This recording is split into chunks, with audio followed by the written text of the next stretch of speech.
বিক্রি করার আগেই গাড়ির ভেতর থেকে ধরা পড়ল অবৈধ ঝাড়খণ্ড লটারির টিকিট। গোটা রাজ্য জুড়ে কার্যত জাল লটারির রমরমা। ক্রাইম ব্রাঞ্চ পুলিশের অভিযানে আসানসোল উত্তর থানার কাল্লা বাইপাস মোড়ে একটি মারুতি থেকে বাজেয়াপ্ত করা হলো প্রায় কোটি টাকা জাল লটারির টিকিট। এই ঘটনায় 4 জনকে আটক করা হয়েছে। তবে কোথা থেকে জাল লটারি নিয়ে যাওয়া হয়েছে তদন্ত করে দেখছে ক্রাইম ব্রাঞ্চের আধিকারিকরা। অভিযোগ উঠছে যে আসানসোলে এই জাল লটারি কারবার রমরমিয়ে শুরু হয়েছে। সবথেকে বড় বিষয়, রাজ্য সরকারের কর ফাঁকি দিয়ে চলছিল এই ব্যবসা। গোপন সূত্রে ক্রাইম ব্রাঞ্চের পুলিশ খবর পায় যে একটি মারুতি গাড়ি করে ঝাড়খণ্ডের দিক থেকে জাল লটারি টিকিট আনা হচ্ছিল, আর তারপর সেই লটারির টিকিট শিল্পাঞ্চলের বিভিন্ন প্রান্তে পৌঁছে যাওয়ার কথা ছিল। সেই খবর পেয়ে নজরদারি শুরু করে ক্রাইম ব্রাঞ্চ পুলিশ। আসানসোল উত্তর থানার কাল্লা বাইপাসে মারুতি গাড়িটি আটক করে পুলিশ। সেই মারুতি তল্লাশি চালাতে গিয়ে উদ্ধার করা হয় জাল লটারি।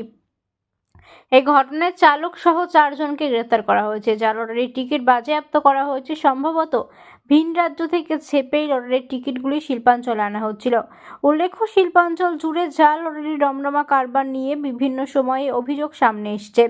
এই লটারির সাবেকি নাম ঝাড়খণ্ড লটারি। শিল্পাঞ্চলের বিভিন্ন জায়গায় সরকারি লটারি বিক্রির সঙ্গে সঙ্গে গোপনভাবে জাল লটারি বিক্রি করছেন লটারি ব্যবসায়ীরা। कहाँ लेके जा रहे हैं? कहाँ लेके जा रहे हैं?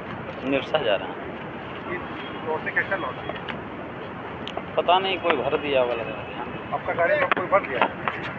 आपका गाड़ी से ये लॉटरी मिला है। आपका सामने तो आपका गाड़ी से निकला, गाड़ी से ये लॉटरी मिला है। क्या बोलना चाहते हैं इसमें? ये कहाँ ले जा रहे थे आप?